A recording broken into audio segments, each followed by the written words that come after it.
Hello, the name of this demonstration is the feel of shapes and forms. I'm going to use the basic shapes, circle, square, triangle.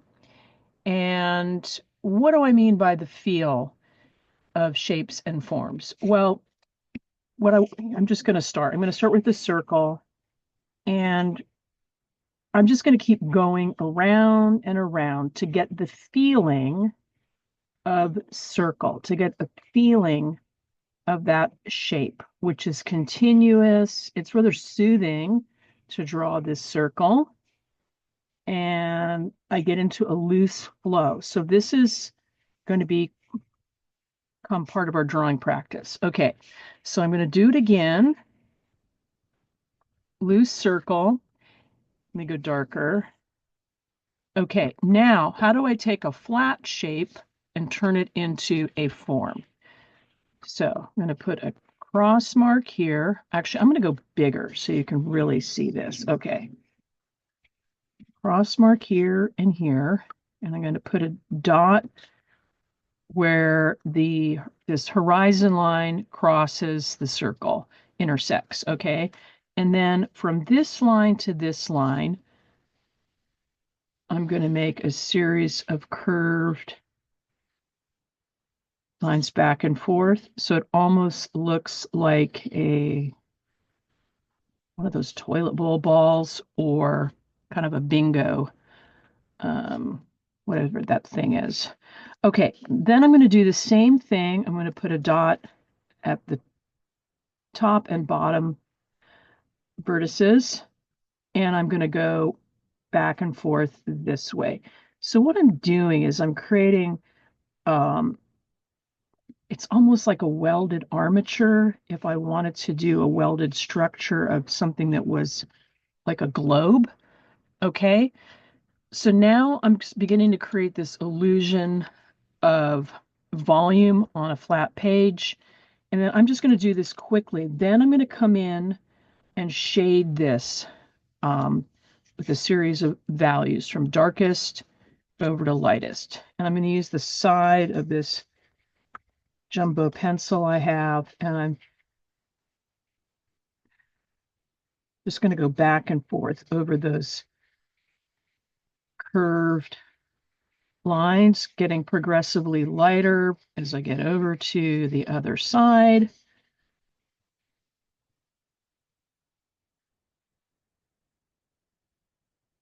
Okay, so I think you get the basic idea. And then if I wanted to pretend the light was coming in from here, I'm using a plastic eraser, and I like using this top edge almost like a shovel, kind of carving out that lighter spot. I can also, if I go lighter with this eraser, very light, it becomes a blending tool. So I'm drawing with my eraser instead of, oh no, I made a mistake. I better get rid of it. Okay, and I'm keeping this very loose. And actually, I'm going to adjust this shape here because it wasn't a perfect circle. Not that I really care, but now I'm going to adjust this. And I'm being more vigorous. It's almost like I'm carving this out. Okay, now my circle looks again wonky, but I can see how loose I am. I'm barely touching the page with my pencil. I can still make these adjustments till I get what I want. Okay, so I think you get the idea. Now I'm going to go on to my next basic shape. I'm going to go triangle as soon as my camera will focus. I don't know what is going on here. Come on.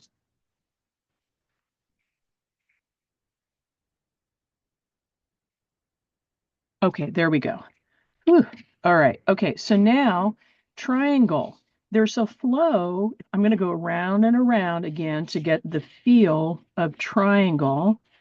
Okay, there's a flow like circle, but it's got 1, 2, 3 breaks in this flow at all of the corners. Okay.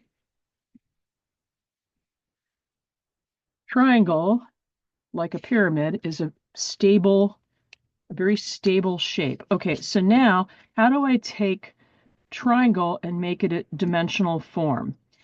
And I'm not going to do a pyramid, I'm going to do a prism. So I'm going to do triangle, and then I'm going to come up to like right about the center and do another triangle of a similar size. Okay, then I'm going to connect all the points. Voila, we have a prism shape. Okay, now I'm going to do some shading to give it the feeling of being a solid.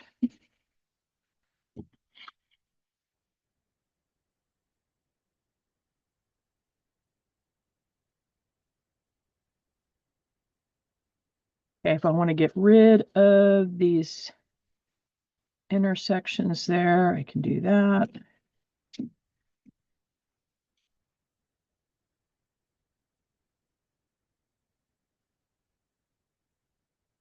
And again, right now, this isn't about making a great drawing. This is about getting the feel of shapes and forms, loosely sketching these, taking them into something more dimensional so that you have comfort when we begin drawing other objects. Okay, so this is only two sides, but I think you get the idea on the triangle prism.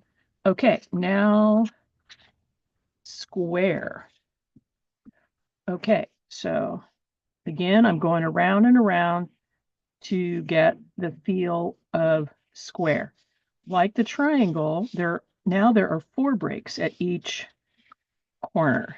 I can still get a flow going, but it's a little more interrupted than, say, the circle. Okay, now how do I take the square into cube?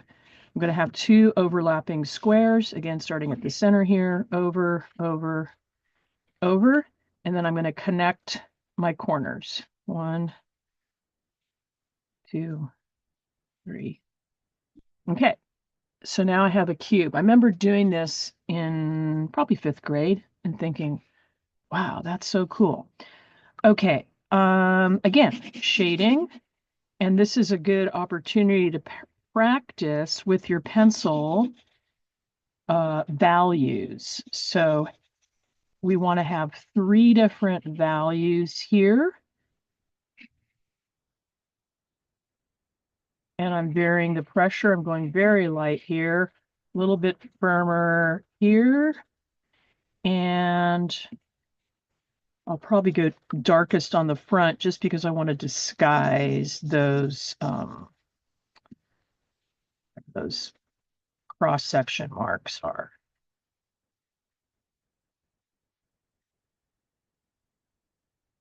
So this is an opportunity to practice value shading, which is another way of helping us create dimension.